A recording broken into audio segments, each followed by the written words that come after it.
Hi అండి. అందరు ఎలా ఉన్నారు? మేమైతే చాలా బాగున్నామండి. మా వీడియోస్ ఎవరైనా కొత్తవారు చూస్తే ప్లీజ్ సబ్స్క్రైబ్ చేసుకోండి. ఈరోజైతే పొద్దున్నే లేసేసానండి. ఎందుకంటే ఈరోజు మా పాపనైతే అంగన్వాడికి అయితే తీసుకొని వెళ్ళాలి. అందుకని చెప్పేసి తొందరగా లేచి పనులైతే చేసుకున్నానండి. ఇప్పుడైతే 6 అయింది.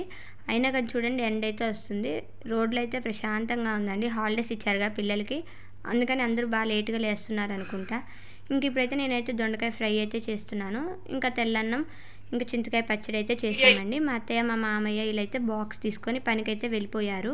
ఇంకా నేనైతే మా పాప దగ్గరే కూర్చోవాలి కదా, మధ్యాహ్నం దాకా అంగన్వాడికి తీసుకెళ్తే. అందుకని చెప్పేసి పనులన్నీ తొందరగా అయితే చేసేసుకున్నాను. మళ్ళీ ఎండకి వెళ్ళేసి వచ్చి చేసుకోలేము కదా, అందుకని బట్టలు కూడా ఉతికి ఆరేసుకున్నానండి. ఇప్పుడైతే మేమైతే గుడికైతే వెళ్తున్నామండి. అంటే మా పాపని ఫస్ట్ టైం అంగన్వాడిలో వేస్తున్నాం కదా, అందుకని చెప్పేసి గుడికి అయితే తీసుకెళ్ళి దండం పెట్టిద్దాం అనుకున్నాము. అందుకని చెప్పేసి ఇంకా దగ్గరలో ఉన్న సాయిబాబా గుడికి అయితే తీసుకొని వెళ్ళాము. ఈరోజైతే దుర్గమ్మ తల్లి గుడికి వెళ్దాం అనుకున్నాం. బట్ టైం అయితే సరిపోలేదండి. అప్పటికే 8:30 అయిపోయింది. ఇంకా అటు వెళ్తే చాలా టైం అయిపోతుంది. మా హస్బెండ్కి షాప్కి కూడా లేట్ అయిపోతుంది కదా, అందుకని చెప్పేసి ఇంకా సాయిబాబా గుడికి అయితే వెళ్ళాము. ఎప్పుడైనా ఒకసారి అయితే వెళ్ళాలి అక్కడికి. మేమైతే ఇక్కడైతే దర్శనం అయితే చేసేసుకున్నామండి. కాకపోతే నాకు కొంచెం భయంగా ఉంది. తనకి ఇప్పుడు ఇంకా 2.5 years. అంగన్వాడిలో వేస్తే తను ఉంటుందో ఉండదో అని అయితే చాలా టెన్షన్గా ఉంది. ఇప్పుడైతే అంగన్వాడికి అయితే వెళ్ళిపోయామండి. తనకు తెలియదు కదా లోపల వదిలిపెడతానని. ఎంత హ్యాపీగా ఉందో చూడండి. ఇంకా తీసుకొని వెళ్ళి లోపలైతే కూర్చొని పెట్టానండి. తనైతే ఇంకా నన్నైతే వదలట్లేదు, నన్ను కూడా కూర్చోమన్నది. నేను ఒక 10 minutes తనతో పాటు అయితే కూర్చున్నాను. తను నా ఊళ్ళోనే కూర్చుంటుంది. అందుకని చెప్పేసి నేను ఒక లాలీపాప్ కొనిచ్చేసి నేనైతే బయటకైతే వచ్చేస్తున్నానండి. తనైతే చూసుకోలేదు నన్ను, అందుకని చెప్పేసి ఇప్పుడు సైలెంట్గా ఉంది. ఇంకా లోపల ఎలా ఉంటుందో అయితే తెలియదు తనైతే. నేనైతే ఇక్కడే కూర్చున్నానండి మా పాప కోసం. ఒక్కొక్కసారి ఇంతే, ఇంకా పిల్లల కోసం భరించాలి. బయట అయితే ఎండ ఎక్కువగా ఉంది. అయినా కానీ నేనైతే అక్కడే కూర్చున్నాను. తనైతే బాగా ఏడుస్తుందండి. అందుకని చెప్పేసి మళ్ళీ ఒకసారి వెళ్ళి కుర్కురే అయితే కొనిచ్చాను. తనైతే అస్సలు ఉండట్లేదు. ఎగ్స్ ఇచ్చినా కానీ అసలు తినట్లేదు. నేనైతే ఇటు పక్కనే ఉన్నాను. ఇంకెందుకులే అని చెప్పేసి తీసుకొద్దామని లోపలికి వెళ్ళిపోయాను. ఇంకా చూడండి తను.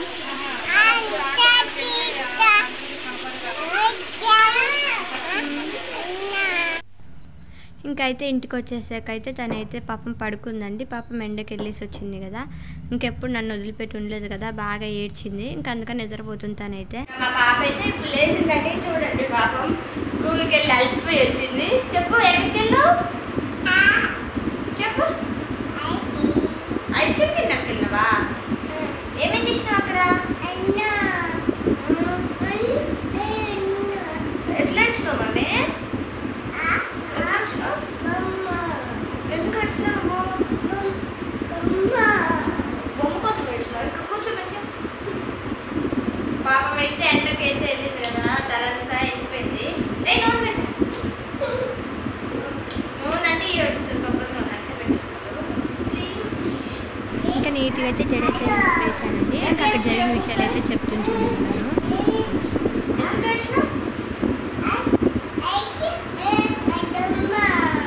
చూసారా మాట ఎట్లా చెప్తుందో ఇది. జెమ్స్ అయి కొనిచ్చాను, తిన్నది తిని మళ్ళీ ఏడుస్తూ ఉంది. ఏమవుతున్నా ఇప్పుడైతే అన్నం అయితే తినిపిస్తున్నానండి. మాదైతే దొండకాయ ఫ్రై పచ్చడి తింటున్నాను. పట్టు దొండకాయ ఫ్రై అయితే వేసి పెడుతున్నాను. పాపం పొద్దున అయితే సరిగ్గా తినలేదు.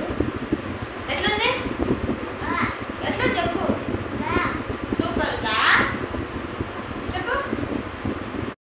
ఇంకా మా పాప అయితే అన్నం అయితే తినేసిందండి. నేను కూడా తిని గిన్నెలు అయితే తోమేస్తున్నాను.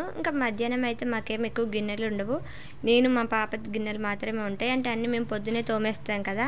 మధ్యాహ్నంకి మేము ఇద్దరమే కదా, ఏం ఎక్కువ గిన్నెలు అయితే ఉండవు. అందుకని ఎక్కువ పని అయితే ఏముండదు. ఎండకైతే బట్టలు అయితే బాగా ఎండిపోతున్నాయండి. అవి కూడా అన్నీ తీసుకొని వచ్చేసాను. ఎక్కువసేపు ఉంచితే ఎండకి బాగా షేడ్ అయిపోతున్నాయి. అంటే ఇప్పుడు మధ్యాహ్నం లోపే ఎండిపోతున్నాయి బాగా. మనం వేసిన ఒక 2 hours బాగా ఎండుతున్నాయి కదా, అందుకని చెప్పేసి అన్నీ అయితే నీట్గా మడతలు అయితే వేసేసాను. ఇంట్లో ఉన్న మనకే ఇంత ఎండ ఉంటే బయట వెళ్ళి పని చేసే వాళ్ళ పరిస్థితి ఎట్లుంటుందో. మా అత్తయ్య వాళ్ళు మా మామయ్య కూడా పాపం బయట ఎక్కువ పని చేస్తారు. మా మామయ్య అయితే బేల్దారి పని చేస్తారండి. మా అత్తయ్య అయితే ఇంకా సాక్షి కంపెనీలో అయితే పని చేస్తుంది. పాపం వాళ్ళు ఎలా ఉంటారో ఈ ఎండలకి. ఇప్పుడైతే బట్టలు అయితే అన్నీ మడతేసేసానండి. మా పాప అయితే మా మమ్మీ అని చెప్తుంది. ఇప్పుడైతే తల అయితే బాగా మంటొస్తుంది. అందుకని చెప్పేసి తలకైతే నూనె అయితే పెట్టుకోవాలి. కాలేజ్ డేస్లో ఉన్నప్పుడేమో అసలు తలకు నూనె పెట్టేటోళ్ళం కాదు. ఇంకా పెళ్ళి అయిపోయాక చూడండి ఒక్కరోజు నూనె పెట్టుకోకపోయినా తలంతా నొప్పొచ్చేస్తది. నేనైతే అప్పుడైతే సండే టైంలోనే పెట్టుకునేదాన్ని కాలేజ్‌కి వెళ్ళినప్పుడు. ఇంక ఇప్పుడైతే ఏ డే అయినా పెట్టేస్తానండి. పొద్దున్న తలస్నానం చేస్తే మధ్యాహ్నం కల్లా పెట్టేస్తున్నాను. లేదంటే తల అయితే నాకైతే బాగా నొప్పొచ్చేస్తది. మనం నూనె పెట్టుకున్నప్పుడు తలకి ఇట్లా కొంచెం మసాజ్ చేసినట్టు చేసామనుకోండి ఎంటికలు అనేటివి ఉడవంటే నూనె అనేది బాగా తలకైతే పడతది. నాకైతే ఈ మధ్య హెయిర్ ఫాల్ అయితే ఎక్కువ అయిపోయిందండి. అందుకని చెప్పేసి నేను బాదం ఆయిల్ అయితే పెట్టుకుంటున్నాను. కొంచెం బెటరు. అంటే వారం నుంచి పెడుతున్నాను. జుట్టు అయితే కొంచెం ముడ్డం అయితే రాలింది. ఎవరికైనా హెయిర్ ఫాల్ ఉంటే ఒకవేళ ట్రై చేయండి. చిన్న డబ్బా తెచ్చుకోండి. కొంతమందికి పడదు కదా! అందుకని చెప్పేసి. నేనైతే జడ అయితే వేసేసుకున్నానండి ఇప్పుడు. నూనె పెట్టుకుంటే ఇక్కడ చూడండి ఫేస్ ఎట్లా అయిపోయిందో. పెట్టేదాన్ని కాదండి. ఇప్పుడైతే ఆయిల్ అయితే పెడుతున్నాను. తలస్నానం చేసిన అనుకోండి సాయంత్రం పెట్టేస్తాను. అప్పుడు అనుకోండి వారంలో ఒకసారి పెడతాను. సండే రోజు పెడతాను అనుకోండి మళ్ళీ తలస్నానం చేస్తాను. చాలా మంది కాలేజ్ డేస్‌లో నూనె పెళ్ళి అయిపోయాక పెడతారు. మనీ ప్లాంట్ అయితే ఇంకా చూడండి ఇదైతే మా బయట మనీ ప్లాంట్ అండి. ఈ చెట్టు అంటే నాకైతే చాలా ఇష్టం. ఎంత బాగా అల్లుకుందో. ఇక్కడైతే కలబంద చెట్టు కూడా పెట్టాను. ఇంకా మొత్తం ఒక 1, 2 ఇయర్స్ అయితే ఇదైతే మొత్తం అల్లుకుంటుంది. ఇంకా ఇదైతే మా పాప చూడండి బాత్రూమ్ కూర్చోడానికి అయితే బాగా ముక్కుతుంది. ఎందుకో అర్థం కాదు. హాస్పిటల్కి తీసుకెళ్ళినా తగ్గట్లేదు. ఎవరికైనా తెలిస్తే కింద అయితే కామెంట్ చేయండి. Thanks for watching. Please subscribe my channel.